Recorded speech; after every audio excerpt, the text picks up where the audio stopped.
Since 1937, I've had the privilege of personally knowing every pastor that's been at Chelton. What a range of God-gifted men, all gifted in many ways.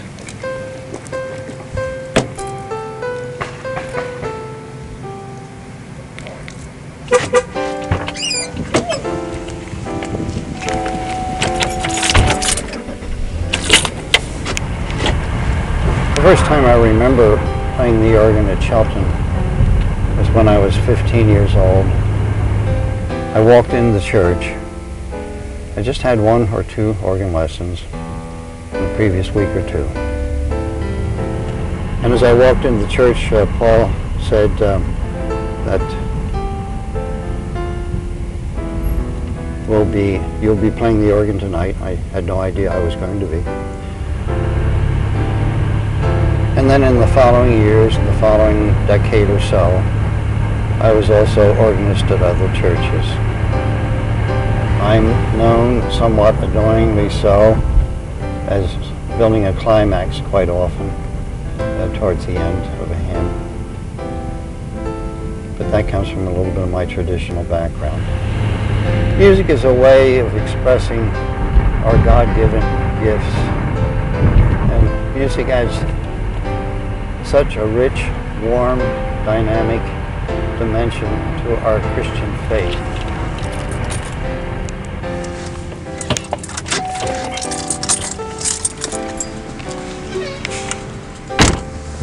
Well, the organ adds quite a bit to the worship. It reflects a particular culture that's been in the church going back the past few hundred years or so.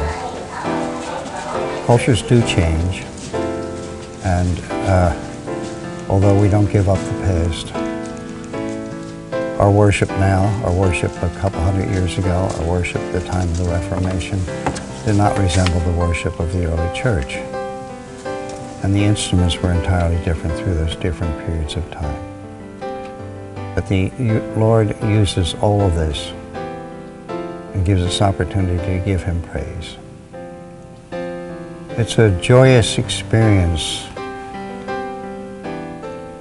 to be part of the total picture of worship.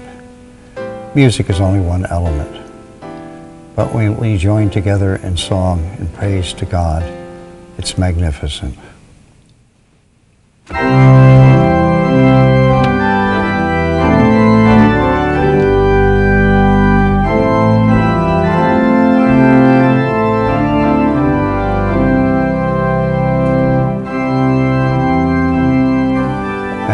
With the organ, it gives me opportunity to express, sometimes with different verses, a different texture on the organ, and to make it possible for people to really think about what it's saying, what are in the content of each of the different verses of a hymn we may be singing.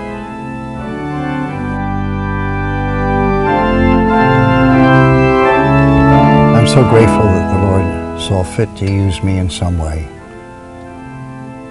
in ministry. In my case, ministry and playing the organ, accompanying congregational singing, which is a great thrill to me. It's been an honor, a privilege, and will continue to be an honor and a privilege to sit in the pew and observing as time continues, as we honor the Lord Jesus Christ. I'd like to be remembered with no particular distinction other than faithfulness to ministry, participation with the many pastors of Chelton, and then many periods of time in the development of Chelton and my many decades of experience. And I seek no other particular distinction. Certainly I'll miss playing the organ. It's part of my heart and it's part of my life. But this is the time that we must move on. And let's hold on to what we have in our traditions, but let's be relevant to the needs of ministry today.